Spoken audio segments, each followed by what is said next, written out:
Olá, sejam todos bem-vindos e bem-vindas à Protagonista, a plataforma do Canal Rural que dá voz à mulher do agronegócio. É um prazer te ter aqui de novo.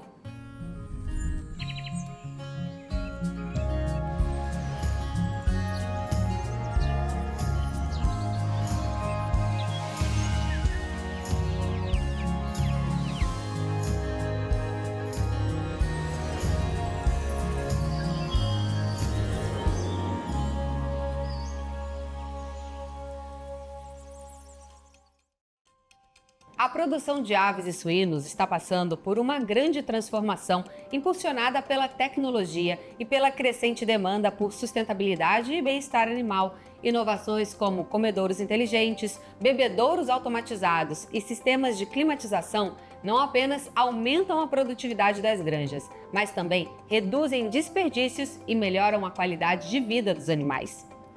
Hoje vamos explorar com Annelise Marques como esses avanços impactam o setor e quais os desafios e oportunidades que eles trazem para os produtores. Mas antes, vamos conhecer um pouquinho mais sobre ela? Annelise Marques, nascida em São Paulo, tem alma de jardineira e coração resiliente.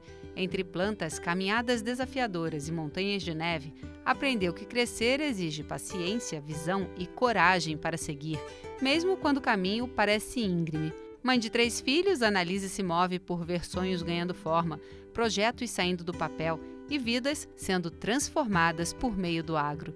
Sua liderança à frente da CASP é marcada por uma missão clara: estar ao lado do produtor, valorizando cada história, cada sonho, do pequeno ao grande, com parceria e respeito. Enfrentou crises, reergueu estruturas e conduziu uma empresa historicamente masculina com firmeza, inovação e empatia. Já foi atleta, advogada criminalista e empreendedora. Hoje é protagonista de uma nova fase do agro, onde mulheres ocupam espaços de liderança com naturalidade e competência. Obrigada, Annelise. É um prazer te receber aqui. Prazer é todo meu. Bom, vamos falar aí de um tema que é muito interessante, né? Tecnologia dentro das granjas, certo? Você participou aí desse capítulo Protagonismo Feminino no livro Alimentando o Mundo, né? A história e o legado na produção de aves, ovos e suínos no Brasil. Como é que foi para você, né, participar desse livro e começar a ver cada vez mais o reconhecimento por um trabalho feito durante tanto tempo?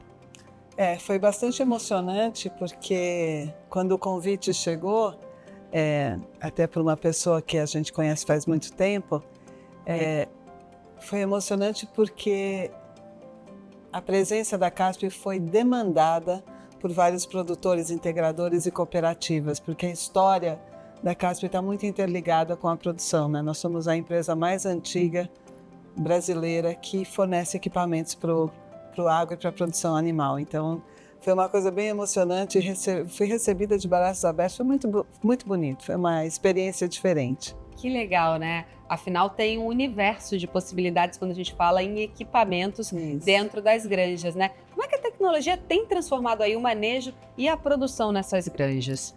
A gente sempre tem uma parceria muito grande com a genética e a nutrição animal, e conforme vai demandando. Então, por exemplo, vou te dar um exemplo.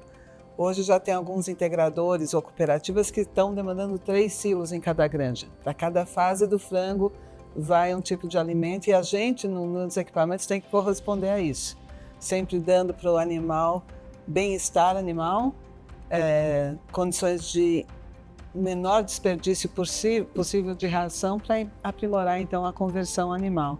Então, a gente tem hoje nos aviários tanta tecnologia embarcada que é difícil até explicar, só vendo mesmo, porque tem todos os tipos de sensores que você pode imaginar que se conversam, integram e medição de velocidade de ar e tudo. Você entra num aviário, você não sente nenhum tipo de cheiro, é um clima controlado, os frangos estão lá bem tranquilos, é uma experiência de você ver uma indústria realmente produzindo ali, parece que está produzindo na sua frente. Que legal! E quando a gente fala dos comedouros inteligentes, quais são os principais benefícios? Principalmente, se for o que eu estou pensando de comedouro inteligente, a gente tem um comedouro para matrizes que ele sobe e desce, vamos dizer. Então ele libera espaço, né, ele dosa a ração exatamente na necessidade e depois ele sobe e libera espaço. Então o bem-estar animal ganha muito com isso. Não tem mais um comedouro que fica ali no chão. E está sendo bastante utilizado por esse motivo, enfim. E aí também tem um problema da sanidade, que ele também sanitariamente é melhor, né? Porque ele não fica ali em contato com a galinha, nos matrizeiros principalmente. Tem os pratos também, dosadores já para frango de corte, que também tem essa função de dosar exatamente o que é preciso, enfim. Mas sempre visando diminuição de perda e aumento da taxa de conversão. Que interessante. Quando a gente fala dos bebedouros também, eles ajudam inclusive na biosseguridade. Isso, muito, muito. Porque os bebedouros, vamos pensar lá atrás como é que era, né? Você tinha um bebedouro onde vários animais bebiam água do mesmo lugar. Você com um bebedouro nipple, você evita essa contaminação entre animais, você diminui o consumo de água consideravelmente, você diminui o problema de vazamento de água na cama do frango, então isso também sanitariamente é importante para a saúde das aves, para o bem-estar animal. Você pode dosar alguns medicamentos nessa linha, enfim, é um avanço importante, né, da tecnologia de produção animal. Quando a gente fala também da tecnologia, a tecnologia ajuda também demais a não ter tanto desperdício, Sim, né? Sim, muito. É onde a gente principal foco é esse, né? E aí, então, trabalhando junto com pessoas, se você pensar que no Brasil, na década de 70, né? Para você produzir, talvez eu erre um pouquinho os números aqui, mas eram 2 quilos de carne em pé, você precisava de 3 quilos de ração, algo parecido com isso. Hoje, e 60 dias, né? Hoje você tem muito menos desperdício, a taxa de conversão é melhor e você consegue esse resultado em 35, 40 dias, dependendo um pouquinho mais, um pouquinho menos. Poderíamos ficar aqui muito tempo conversando, porque são muitos equipamentos e são muitas soluções, né, Sim, isso é muita coisa. Mas quero te agradecer, né? Imagina, eu que agradeço. Foi muito bom aprender um pouco mais sobre esse universo com você. Foi muito bom, obrigado pelo convite. Bom, e no próximo bloco eu converso com a Adriana Moraes sobre como o agronegócio pode liderar a sustentabilidade, enfrentar desafios climáticos e aproveitar a oportunidade na COP30. Não perca, não sai daí.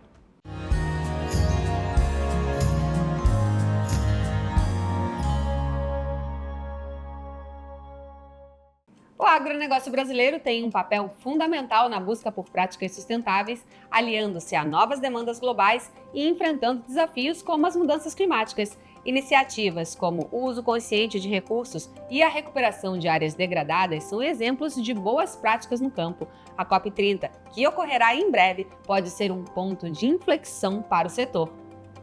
Hoje eu recebo a Adriana Moraes, coordenadora de sustentabilidade da Fundação Ecomais, para discutir como o agronegócio pode se fortalecer por meio da sustentabilidade. Mas antes, vamos conhecer um pouquinho mais sobre ela? Adriana Moraes, nascida em Tatuí, São Paulo, é geógrafa de formação e semeadora de soluções com raízes na sustentabilidade. Com uma trajetória que une geografia, gestão e propósito, ela acredita que cada conexão pode gerar transformação no agro, nas empresas e no mundo. Entre flores e argila, cultiva mais que hobbies, cultiva presença e sensibilidade. Tem como companheiros 2 cachorros, Amor e Cadu, e ao lado do seu parceiro compartilha a vida com coragem, a característica que mais admira e carrega em cada desafio que abraça. Sua caminhada no agro começou em Piracicaba, em um estágio com produtores de café no Cerrado e no sul de Minas. Desde então, transita por diferentes setores, construindo pontes entre sustentabilidade e inovação, sempre em busca de conhecimento e experiências que a façam evoluir. Protagonista por essência, Adriana é daquelas que fazem acontecer. Sua missão é engajar pessoas e empresas para uma transição regenerativa, onde o compromisso com o planeta seja coletivo e o futuro mais possível. Oi, Adriana, bem-vinda. É um prazer te receber aqui. Falar desse tema tão interessante, né? E que todo mundo tem ficado curioso quando a gente fala de COP30 aqui no Brasil, né? Olá, prazer estar aqui, obrigada pelo convite. Falar do tema de mudanças climáticas e sustentabilidade é um tema urgente para o Brasil e para o mundo. E que bom que esse ano seremos protagonistas nesse tema de COP30 aqui em Belém. Exatamente. Quando a gente fala do agronegócio promovendo essa sustentabilidade, quais são qual o olhar que a gente precisa ter, né? Quais são as nossas ferramentas para poder mostrar não só para o mundo, mas para o Brasil, que sim, o agro faz parte desse projeto e faz parte das soluções, né, para a sustentabilidade. Sim, o agro talvez seja um dos setores mais importantes para a sustentabilidade, né? E quando a gente fala sustentabilidade ambiental, social e também de econômica e de uma boa governança das propriedades, se a gente for pensar na parte de florestas, as florestas no Brasil ou estão em unidades de conservação, estaduais, federais ou municipais, ou em propriedades privadas, né? Então, quando a gente está falando de proteção de recursos, o proprietário rural ele tem um papel importantíssimo ali na preservação, né, dessas áreas, porque todo mundo se beneficia disso de alguma maneira depois. Quando a gente fala de sustentabilidade, também é importante falar da eficiência produtiva, né? A gente está falando de você utilizar menos recursos, produzindo mais e melhor, né? Então não precisa abrir novas áreas para fazer uma produção. Você ter uma economia do uso de água, de insumos, isso é muito importante também quando a gente fala de sustentabilidade. E na parte de governança, você ter uma boa governança da sua própria propriedade, né? Então isso impacta muito como que vai funcionar. O agro, as propriedades são empresas, né? Então, porque você tem ali o produtor, você tem os funcionários, os colaboradores, a família que depende disso. Então, quando você tem uma boa produção, você tem uma evolução social também daquela família. A gente tem a questão de êxodo rural também, que às vezes acontece. E a gente quer que as pessoas permaneçam no campo produzindo de uma maneira boa e eficiente, né? Que você tenha as boas práticas para manter carbono no solo, para você restaurar as áreas de florestas, né? Que isso tudo se beneficia depois na própria propriedade do produtor e também para as pessoas da cidade, as pessoas que estão após essa propriedade, né? Então, esses grandes mosaicos de propriedades protegidas e produzindo bem, elas só geram valor para a sociedade de maneira geral e não só para o produtor rural que está ali. Quando a gente fala de COP30, no Brasil, é uma oportunidade de mostrar todos esses cases que você falou, né? Desses produtores resilientes, desses produtores que já olham para a sustentabilidade, né? Grande parte de toda essa floresta que você falou está dentro de propriedades rurais e já sendo bem utilizadas pelo produtor, né? A integração lavoura, pecuária, floresta é algo que mostra não só ser melhor para a natureza, mas também aumenta a produtividade e, consequentemente, traz um valor agregado ainda maior para o produto. Quais são as oportunidades que você vê na COP30? A COP, ela é a conferência das partes, né? Então, a COP, ela não é só um evento, né? Ela é uma reunião dos países, ela tem um peso muito importante. A gente vai ver todos os países signatários vislumbrando melhorias, né, nas mudanças climáticas. E isso evoluiu, né? No passado, a gente tinha o protocolo de Kyoto que não olhava para os países emergentes em desenvolvimento, olhava só para os países desenvolvidos. E depois do Acordo de Paris entrou, né, nesse campo os países emergentes. E o Brasil entrou para falar, não, a gente também tem nossas metas de diminuição de emissões. E o uso da terra é um dos maiores emissores do Brasil, então o agro ele tem aí um papel importante para a gente diminuir essas emissões de carbono. E o Brasil sendo protagonista, que o Brasil ele é protagonista em biodiversidade, em natureza, investimentos podem ser aumentados aqui no Brasil. A gente tem algumas políticas já, tanto o plano de agricultura de baixo carbono, né, para recuperação de áreas degradadas e pastagens e recuperação florestal. A gente tem o RenovaBio, que é a política nacional de combustíveis, de biocombustíveis, e que ele já tem ali o crédito de descarbonização. Ele é muito para transporte, mas ele começa na fase agrícola, então das propriedades de cana, soja, que produzem biodiesel ou etanol, e ele pode aumentar, ele já funciona, mas ele pode aumentar. E uma coisa que eu acredito que a gente precisa começar a fazer mais é o pagamento por serviços ambientais, e isso está nas propriedades rurais, né? O produtor rural, ele é um produtor de serviços ambientais também. Então, quando ele protege floresta, protege o pasto, protege a água, ele está oferecendo um serviço que a natureza nos dá, mas ele consegue acrescentar esse serviço, proteger esse serviço para todo mundo. Mas a gente precisa ter mecanismos de pagamento para eles também. Então, proteger a sua área, né, de floresta, a sua área de produção e receber por isso é algo essencial. E acredito que a COP vai trazer esses investimentos também possíveis para o agro. Obrigada, Adriana. Bom, agora eu tenho um recado para você, mulher do agro. A gente quer conhecer a sua história. Fácil, basta acessar o QR Code que está aparecendo na sua tela e preencher o formulário. Quem sabe você não é a próxima a estar aqui comigo compartilhando a sua história. E no próximo bloco, a zootecnista Josiane Lage vai explicar como a nutrição das matrizes no período seco impacta a pecuária e todo o ciclo produtivo. A gente volta já já.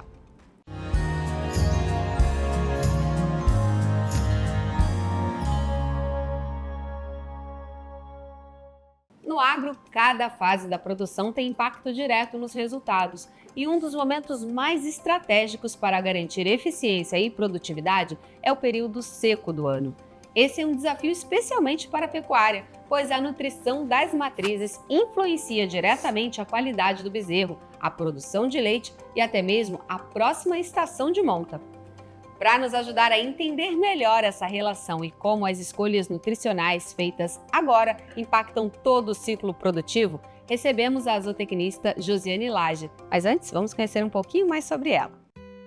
Josiane Fonseca Lage nasceu em João Molevade, Minas Gerais, e carrega na alma a força de quem rompeu barreiras e construiu seu espaço com disciplina, resiliência e visão de futuro. Hoje é gerente de produto para bovinos de corte e atua com marketing estratégico e inovação, ajudando a transformar o presente e o futuro da pecuária brasileira. Apaixonada por musculação, ela encontra no treino diário o reflexo da sua vida profissional, foco, constância e superação. Sua maior motivação é enxergar as inúmeras possibilidades que o marketing oferece dentro do agro, um campo ainda em expansão e repleto de oportunidades criativas e impactantes. Mesmo em um setor historicamente masculino, Josiane se destacou, conquistou liderança e respeito, tornando-se referência na pecuária de corte. Para ela, ser protagonista é isso: romper padrões, abrir caminhos e inspirar outras mulheres a ocuparem o seu espaço com coragem e competência. Oi, Josiane, bem-vinda ao nosso projeto. Obrigada, muito obrigada pelo convite. Um prazer estar aqui hoje com vocês, fazendo parte da Protagonista, que é um projeto muito importante para dar visibilidade para as mulheres do agro. Exatamente. E a gente falando de um assunto tão interessante, né, durante essa estação seca aí. Josiane, conta pra gente o que é essa programação fetal. Então, é um termo que a gente recentemente tem ouvido falar muito, né, cientificamente, mas traduzindo de uma forma bem simples, assim, para a prática na pecuária, para os pecuaristas também, as pecuaristas que vão nos ouvir, a programação fetal nada mais é do que a gente ajustar essa nutrição da vaca, tanto no período de águas quanto no período seco do ano, mas principalmente ali no período seco, que é quando a vaca está gestante. Então, quando a gente modula essa nutrição da vaca e fornece para ela realmente todos os nutrientes que ela precisa, a gente consegue também ter um melhor desenvolvimento do feto, que é quando vai nascer um bezerro de boa qualidade. Então, tem vários aspectos que a gente pode trabalhar na nutrição dessa vaca, mas de uma forma bem simplista é a gente atender a exigência nutricional que ela precisa ali, principalmente no período seco do ano, para que a gente tenha o desenvolvimento melhor desse feto, que vai vir a ser um bezerro de boa qualidade depois no futuro dentro da fazenda. E quais são os principais desafios nutricionais que os pecuaristas enfrentam, né, nesse período seco? Geralmente, as vacas vêm agora, né, a gente está no momento que a gente está num período de transição e vamos entrar num período seco. Então, elas já vieram de um período de estação de monta, de boa qualidade de forragem. Então, quando a gente vai migrando para essa estação que agora vem o inverno e o período seco, a forragem diminui muito a sua qualidade, principalmente com relação ao teor de proteína. E a vaca precisa, principalmente de proteína, para que esse bezerro que esteja lá na fase fetal desenvolva todo o padrão de massa muscular que ele vai ter. Então a gente precisa ajustar esse nível de proteína dessa vaca no período seco do ano, lembrando que o pasto está com uma má qualidade, que a gente não pode deixar essa vaca num suplemento mineral o ano todo, que no período seco é importante a gente ter atenção de ter um suplemento ureado aditivado ou de ter um suplemento proteico de acordo ali com a condição da fazenda, para a gente poder suplementar essa vaca e principalmente ter essa vaca chegando com o melhor score no fim desse período seco para entrar bem na próxima estação de monta. E depois que a vaca pare, qual é o momento ideal do ano para esse desmame do bezerro? Geralmente no Brasil a gente faz a desmama entre 7 meses de idade, mas a gente consegue trabalhar alguns fatores nutricionais com o bezerro para a gente melhorar a produtividade da vaca. Então hoje no Brasil a gente tem alguns sistemas, por exemplo, a desmama precoce, a desmama antecipada, que são técnicas que a gente antecipa a desmama desse bezerro e isso tem todo um impacto na melhora de score dessa vaca e que vai impactar também nos índices de prenhez desse rebanho. Como é que funciona essa suplementação animal na fase da cria e quais são os pontos que você diria que esse pecuarista precisa ter atenção? Geralmente, em fazendas com boas condições nutricionais, que a vaca já está bem suplementada, depende muito do que o pecuarista está almejando com esse rebanho, o que ele está buscando com esse bezerro depois que ele for desmamado. Mas eu vou citar aqui 3 sistemas de produção que são muito utilizados hoje no Brasil, tanto para trabalhar com melhores índices da vaca e também para melhorar os índices do bezerro. Então a gente tem hoje, por exemplo, o sistema de creep feeding, que é um sistema onde a gente coloca ração específica apenas para o bezerro, onde a gente tem um cercado e apenas o bezerro tem acesso a esse tipo de produto, onde a gente consegue ter uma arroba a mais de quilo de bezerro aos 7 meses de idade. Então ele é um programa nutricional muito eficiente que a gente utiliza, claro que de acordo com a necessidade de cada fazenda. Um mito, Jaque, que tem no mercado é que muitas pessoas acreditam que o modelo de creep feeding, ele impacta na melhora de score de condição corporal da vaca, em índices reprodutivos no rebanho. Só que o creep não tem esse perfil de mudar esse comportamento de eficiência na vaca. É simplesmente no bezerro. Agora a gente tem outros 2 programas, que é a desmama precoce ou desmama antecipada, que além da gente ter um bezerro melhor, a gente consegue sim modular toda a questão hormonal e de score dessa vaca para que ela se torne mais produtiva. Por quê? Quando a gente remove o bezerro da vaca com 3 meses de idade, no caso da desmama precoce, ou com 4 ou 5 meses, no caso da desmama antecipada, essa vaca para de produzir leite. Desmamar é tirar o bezerro do pé da vaca, essa vaca parou de produzir leite, então o que acontece? Ela reduz a exigência nutricional que ela tinha para a produção de leite, né? Então ela vai começar a destinar energia para recuperar toda a condição corporal. Então, na desmama precoce, principalmente com primíparas, é uma técnica que a gente recomenda muito em primíparas, ela já consegue ter um bom índice dentro da próxima estação de monta. Quando a gente está falando de desmama antecipada, já é um bezerro um pouquinho mais velho, ali com 4, 5 meses de idade, a gente tem um impacto muito positivo dessa vaca em recuperação de score de condição corporal, mas a gente vê índices melhores na próxima estação de monta. Então, dentro do sistema de cria hoje, que a gente tem abordado muito no mercado, é essa importância de não achar que tudo que a gente faz acontece de forma muito pontual. Tudo que a gente faz no rebanho de cria, ele tem um impacto no outro ciclo produtivo. Um bezerro de qualidade, ele vai ser um bezerro muito melhor na fase de recria, na fase de confinamento. Então, a gente precisa quebrar esse padrão ainda de mentalidade mesmo que existe no mercado, de que o que a gente faz na fase de cria fica na fase de cria. Não, ela é a base do nosso sistema e é ela que impacta toda a eficiência do nosso ciclo produtivo da pecuária de corte. Obrigada pela sua participação aqui com a gente. Obrigada a você, foi um prazer estar aqui. O programa chega ao fim. Para continuar acompanhando tudo o que acontece no universo do agronegócio, especialmente no universo da mulher, não deixe de acessar as redes sociais da protagonista. Fique por dentro de conteúdos exclusivos, histórias inspiradoras e dicas práticas que vão transformar a sua jornada no campo. É fácil, basta apontar a câmera do seu celular para o QR Code que está aparecendo na tela e nos acompanhar nas redes sociais. Nos siga no Instagram, acesse o nosso site, entre na nossa comunidade do WhatsApp e aproveite para conferir todas as nossas entrevistas na íntegra no nosso canal do YouTube. A gente se vê aqui na semana que vem, combinado? Até lá!